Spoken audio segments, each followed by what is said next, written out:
السلام عليكم. موعد وتوقيت مباراة المنتخب الجزائري ومنتخب جنوب أفريقيا في الجولة الثانية من كأس أفريقيا للمحليين 2025. والقنوات الناقلة لهذه المباراة يحتل المنتخب الجزائري المركز الأول في ترتيب المجموعة الثالثة من كأس أفريقيا للمحليين برصيد 3 نقاط، ويحتل منتخب جنوب أفريقيا المركز الثالث ب0 نقطة.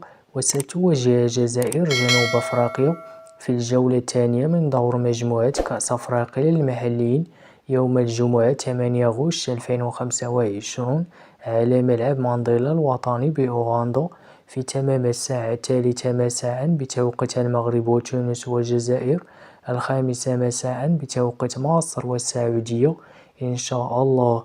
ومن المرتقب نقل هذه المباراة على قناة بين سبورت/6.